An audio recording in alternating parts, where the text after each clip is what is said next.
Sunday morning at the Nebel Proctor Marxist Library. And part of the way that we're going to honor Stalin today is by a new discipline. We're going to try to start on time. So that's the new resolution we've made. As you know, the Institute was formed about 15 years ago as the library's research and educational arm, and we've done a number of things, but in the past 10 years, our primary tasks, or primary thing that we do is put on these Sunday morning forums. And as you know, we are a diverse group of activists and scholars. We share a common respect for the work of Karl Marx and the belief that his work will remain as important for the class struggles of the future as of the past, but we have no common theme, so to speak. So these forums don't represent any kind of group consensus on the part of the members of the Institute. The way we'll do this is Grover will talk for 45 minutes to an hour, roughly. 45. And then we will take a break, do our fundraising appeal, and then have a few announcements, and then proceed to, some people call it Q&A, and I say comments and questions or whatever. But that's the way we'll do it. Really slight adjustments to that. I'm also doing a 10-minute spiel on the Ribbentrop Molotov. Right. Thank you for reminding us. I did put it in the blurb, though. I know. Yeah. Okay. So here to introduce, and you're going to do keep the stack too, right? I will introduce Grover. So my job is full. Through. Okay. Thank you, Gene. It's my pleasure to welcome Grover Furr once again. I've known him since 2008 when I first happened to attend his lecture on his book titled Khrushchev Light. And after that, I've followed all his work and reviewed a book or two that he's written, that's been published. And he's got the latest book here on Trotsky's Lies, which I have also read.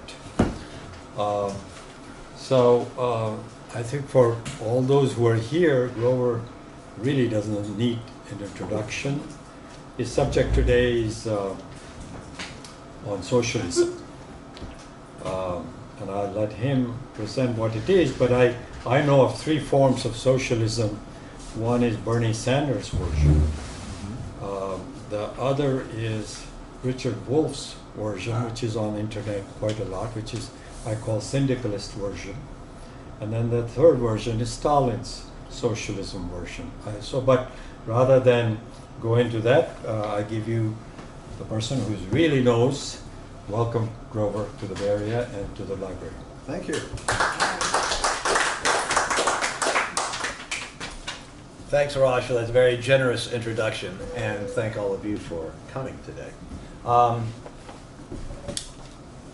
gonna, as Raj intimated, I'm gonna talk about the concept of socialism, but I have to get at it in both direct and indirect manner.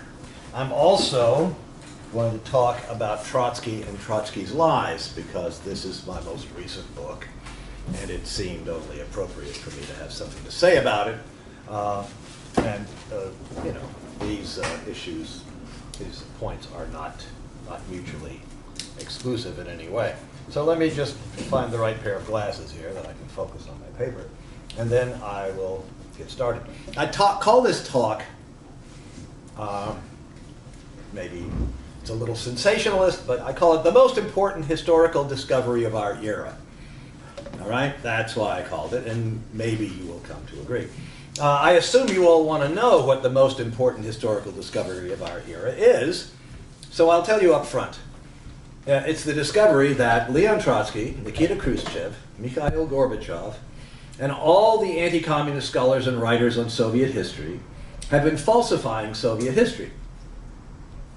Joseph Stalin did not commit the great crimes of which he is routinely accused. In fact, I have not as yet been able to identify a single crime, large or small, that Stalin committed.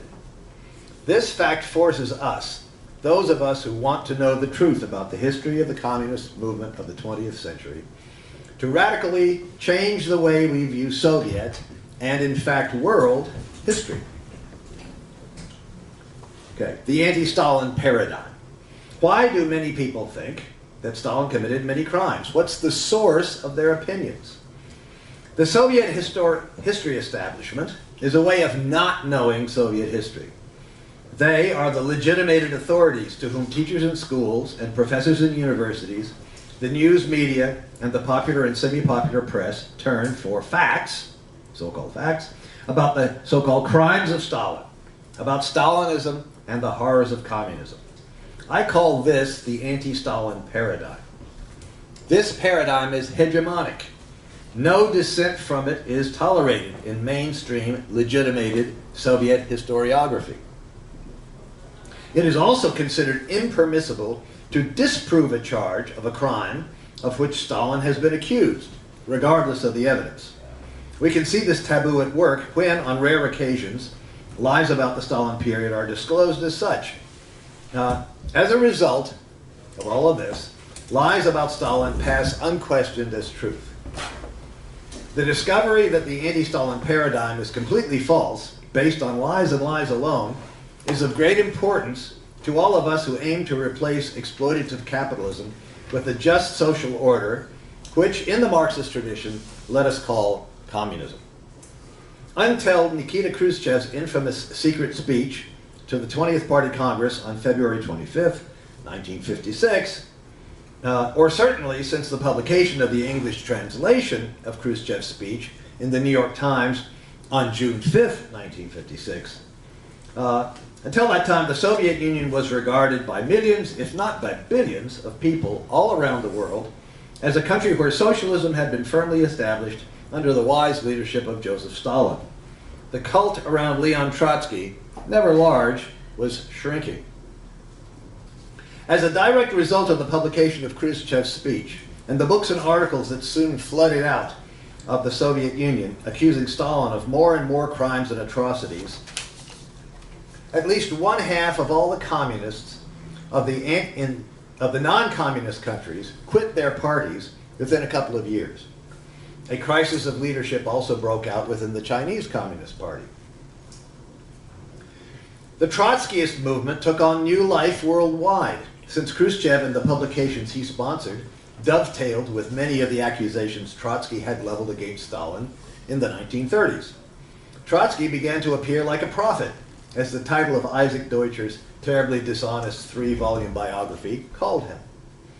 To illustrate the fact that the contemporary popularity of Trotskyism stems directly from Khrushchev, I will cite to you here a number of quotations from the book by David North, In Defense of Leon Trotsky. Marrying Books, Oak Park, Illinois, 2010. A lifelong Trotskyist, David North is chairman of the editorial board of the World Socialist website, WSWS.org, an influential, militantly Trotskyist news site. Quote from North's book. Stalin died in March 1953. In February 1956, at the 20th Congress of the CPSU, Khrushchev delivered his so-called secret speech. He all but denounced Stalin as a political criminal, responsible for the imprisonment, torture, and murder of countless thousands of old Bolsheviks and loyal communists during the purges of the 30s. The impact of Khrushchev's speech was politically devastating.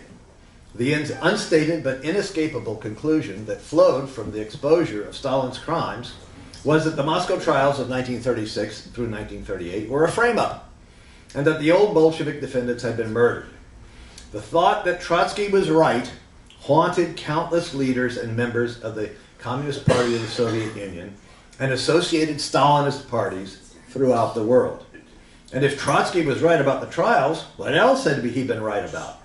The discrediting of Stalin was, to a great extent, a vindication of Trotsky. That's from North's book. Here's another passage from North's book. Every criticism of Stalin raised the question, was Trotsky right? And a final quotation from North's book.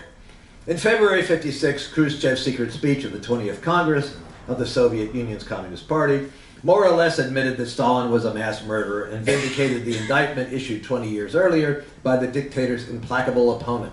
In the years that followed, the political stature of Leon Trotsky rapidly grew throughout the world. End quote. Some years ago, I spoke here at the New Nebel Proctor Marxist Library about my book, Khrushchev Lied. In that book, I established, from primary source evidence, that every single allegation of crime or misdeed by Stalin or Lavrentiy Beria, who was also a target of Khrushchev's infamous secret speech, every single allegation is provably, demonstrably false, except one minor accusation, which I could neither prove or disprove. For more than 60 years, Trotskyism has been parasitical upon the anti-Stalin lies of Western, explicitly anti-communist historians and propagandists. They, in turn, rely heavily on Khrushchev-era and Gorbachev-era writers who lied about Stalin and Soviet history during his time. In my books and articles, I have demonstrated that the anti-Stalin paradigm is completely false. Not a single crime of Stalin can be supported by evidence. Instead, all the allegations of crimes or misdeeds by Stalin and the Soviet leadership of his day are lies. We can now prove this with reference to primary source evidence from the former Soviet archives. In the book that I present to you today, Trotsky's Lies, I examine a half dozen provable lies that Trotsky wrote in his works in the 1920s and 30s. The evidence to expose these lies of Trotsky's has existed since at least 1980, much of it long before that. Most of it does not rely on material from former Soviet archives at all. Here are a few examples of the lies by Trotsky that I uncover through research. 1. According to Trotsky, Lenin said of Stalin, quote, "This cook will prepare only peppery dishes," end quote. By collecting and comparing all the passages where Trotsky repeats this claim, I show that Trotsky changed the place and year Lenin supposedly made it, and the audience that supposedly heard him say it. Then I proved that in reality, Lenin was fighting hard to make Stalin the general secretary of the party at exactly the time Trotsky claimed he was warning against making Stalin the general secretary. 2. Trotsky's contention that Stalin and the NKVD, right, that's the political police, were behind the assassination of Sergei Kirov in Leningrad on December 1st, 1934. Trotsky claimed that Zinoviev and Kamenev could not possibly have had any connection with Kirov's assassination. Trotsky also misquoted and fabricated passages from the Soviet press and parallel accounts in the French Communist Party newspaper Humanité. 3. In February 1935, Trotsky falsely claimed that the Soviet police charged Zinoviev and Kamenev with plotting armed insurrection against the Soviet state. In reality, neither Soviet government statements nor the Soviet press made this charge at all. 4. In January 1935, Trotsky and his son, Leon Sedov, ridiculed the Soviet government for accusing Zinoviev and Kamenev of conspiring to restore capitalism. In reality, neither the Soviet sources Trotsky cited nor any other Soviet sources mentioned such a charge. 5. Trotsky claimed that these charges, which he falsely stated had been made against Zinoviev, Kamenev, and their followers, were really aimed at him, Trotsky. Trotsky stated that he would, quote, expose Stalin's amalgams in advance. Just parenthetically, amalgam is the word that Trotsky decided to use to represent falsehoods mixed in perhaps with some truth by Stalin. Okay? It's a strange word, but that's what he uses. So Trotsky said he would expose Stalin's amalgams in advance.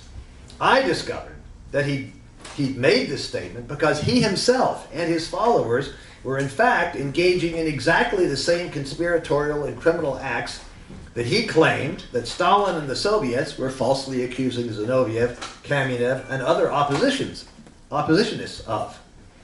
All these statements by Trotsky, made in his journal, Bulletin of the Opposition, and in articles published in the capitalist press around the world, could have been easily disproven at the time, or at any time since then, simply by comparing what Trotsky claimed the Soviet or French Communist Party press stated with what they actually did print. Anyone who did this, who checked up to see whether what Trotsky wrote about what the Soviet press said, would immediately have seen that Trotsky was lying. Yet, as far as I can tell, and I have looked hard, no one did this until a few years ago, when I did this checkup, did compare the Soviet and French Communist Party press articles with what Trotsky claimed was in them, and found that, in each case, it was Trotsky who was lying. At first, I thought that this was a very bold, even dangerous thing for Trotsky to do. After all, these lies of his could have been easily disproven. Therefore, wasn't Trotsky taking a big risk? But I have come to realize that Trotsky may, in fact, have been not so much bold as canny. For Trotsky did indeed get away with these lies for 80 years, until just a few years ago when I discovered them. And now you can read about them in my book. So it turns out that Trotsky was right. No one would bother to check his statements to see whether he had been telling the truth.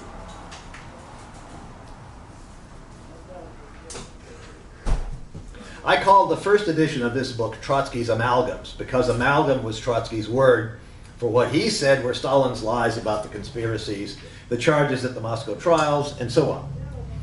What I discovered, and what you can read about in my book, is that it was not Stalin, but Trotsky who is creating amalgams, or false stories, that is, lies. I have published 2 other books on Trotsky's lies.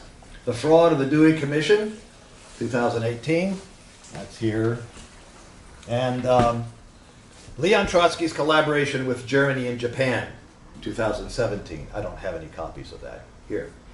Early next year, 2020, I expect to publish yet another book, tentatively titled Trotsky and Terror. More books about Trotsky's lies and conspiracies are planned for years after that. In all these books, I use primary source evidence to prove that Trotsky deliberately lied in order to try to come to political power in the Soviet Union and to cover up the conspiracies in which he engaged with his clandestine followers within the Soviet Union and with anti-communist capitalist governments of Germany, Japan, the United Kingdom, and France. Trotskyists profess great confidence in Trotsky's writings and political analyses. Trotskyist parties, groups, publishing houses, and researchers have made almost all of Trotsky's writings available. During the past 20 years, there have been at least a dozen full-scale biographies of Trotsky. Yet none of these Trotskyist scholars, groups, or biographers have studied Trotsky's writings to check whether Trotsky's fact claims are truthful or not.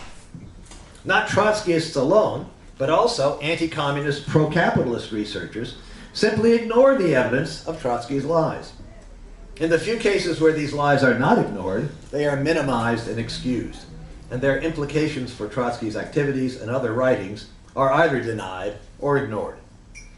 It follows that Trotskyism, which depends for its existence upon the anti-Stalin paradigm, has been completely disproven. It is based on accepting Trotsky's writings as truthful and Trotsky himself as the honest and legitimate successor of Lenin. Moreover, since Trotsky consistently made a great many false fact claims, statements, about Stalin and the Soviet Union during the 1920s and 1930s, Trotskyism is based upon a deliberately false portrayal of Stalin and the Soviet Union. Trotskyists do not research Soviet history. Instead, they repeat, usually uncritically, the false claims of crimes and atrocities that are purveyed by professional, pro-capitalist anti-communists. During the 1960s, when I first became politically active around the civil rights and anti-Vietnam War movements, some people whom I respected refused to work with Trotskyists on the grounds that they were anti-communists. At the time, knowing almost nothing about the history of the communist movement, my reaction was, "Oh, you're exaggerating. That's slanderous. You shouldn't talk like that. You are getting carried away." Today, after years of researching Soviet history, I can affirm that these anti-Trotsky views were, in fact, correct.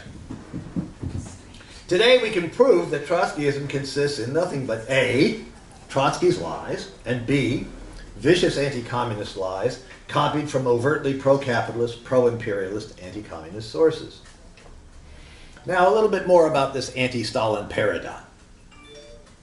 Under Khrushchev's successors Brezhnev, Andropov, and Chernenko, lies about Stalin were sharply curtailed, though they were never denied, much less refuted. Therefore, they were in fact accepted, since the Soviets had all the evidence we have today, and much, much more. During these years, anti-communist researchers used the books and articles sponsored by Khrushchev in his day as the basis of thousands more books and articles attacking Stalin and the Soviet Union of Stalin's day. It was during this time that the equation Stalin equals Hitler and communism equals Nazism began to be vigorously promoted. In 1987 to 1988, Mikhail Gorbachev, the last General Secretary of the Communist Party of the Soviet Union, initiated a campaign of lies and slander against Stalin and the Soviet leadership of Stalin's day that went beyond even the vicious campaign of Khrushchev's day. These lies about Soviet socialism provided much of the ideological justification for more and more market-based so-called reforms in the Soviet Union, which greased the skids, prepared the way for the overt return to exploitative capitalism that we see today. There's little doubt, in my mind anyway, that Gorbachev and his men did believe at least some of these lies about Stalin and the Stalin era. In my book, The Mystery of the Katyn Massacre, I've got a couple of copies here. In my book, The Mystery of the Katyn Massacre, I briefly note that there was an aborted attempt during Khrushchev's day to forge documents to blame the Katyn Massacre on Stalin. At some point, Khrushchev decided not to go through with this. But some of the top party leadership had seen these forged documents and been fooled by them. Alexander Sheryapin, one of the men who headed the KGB, sort of the successor to the NKVD, under Khrushchev, believed them and told at least one of his friends about it at the time, and that friend has been interviewed. When Gorbachev and his men decided to make the claim that Stalin had ordered the Katyn massacres, they had no evidence to support this belief. This is why they had the so-called smoking gun documents forged, a packet that still contains some of the Khrushchev-era forgeries. To the present day, the mainstream anti-communist version of the Stalin era continues to rely heavily on the phony studies done during Khrushchev's and Gorbachev's time. This is most easily seen in Stephen Kotkin's book, Stalin Waiting for Hitler, which I have a couple of copies here, thanks to Raj, who's brought them, okay? I published that end of January this year, recently. Okay, this is most easily seen in Stephen Kotkin's book, Stalin Waiting for Hitler, 1929 to 1941. Kotkin cites many Khrushchev and Gorbachev-era secondary sources. I have refuted every single one of Kotkin's allegations of crimes, atrocities, or even insensitivity by Stalin in my book, Stalin Waiting for the Truth. That's the book that's here, not Kotkin's book. Stalin Waiting for the Truth. On March 17th of this year, I spoke to you here at the Naval Proctor about my book, and my wonderful friend, Raj Sahai, has put the video of my talk online, if you should care to view it. Not a single piece of evidence has emerged from the Soviet archives to show that Stalin was guilty of any crimes or atrocities. The anti-communist Soviet and then Russian archivists and scholars have been looking hard for such evidence for more than 30 years now. This is where my critique of Kotkin's book is relevant. Kotkin has spent his entire academic life, ever since graduate school, specializing in Soviet history of the Stalin period, and especially the 1930s. And yet, he has not been able to discover even one crime or atrocity that Stalin committed. Not one. That means that the anti-Stalin paradigm, around which the mainstream bourgeois history of the 20th century is built, is entirely false. The significance of this fact cannot be overstated. All right, this is the most important historical event, discovery of our era, right? The significance of this fact cannot be overstated, and not because the anti-communist researchers have convinced themselves and other anti-communists that Stalin and the Soviet Union of his day was bad, bad, bad. Of course they are going to believe that. It is in their material and ideological interest to believe that only capitalism is good. No. It is of overwhelming significance because, with few exceptions, the left around the world has also been convinced by this flood of lies about Stalin and the Stalin period. Now, I'm going to talk a little bit about the question of evidence. So, how do we know that the Trotsky, Khrushchev, Cold War, Gorbachev, post-Soviet, and contemporary claims of crimes and atrocities by Stalin are false? Evidence. With the partial opening and the even more partial, but still substantial, publication of documents from formerly secret Soviet archives, we now have the primary source evidence, A, to examine, critique, and refute the lies about Stalin and the Stalin era, and B, to start the vital task, the long march, so to speak, of uncovering the truth of what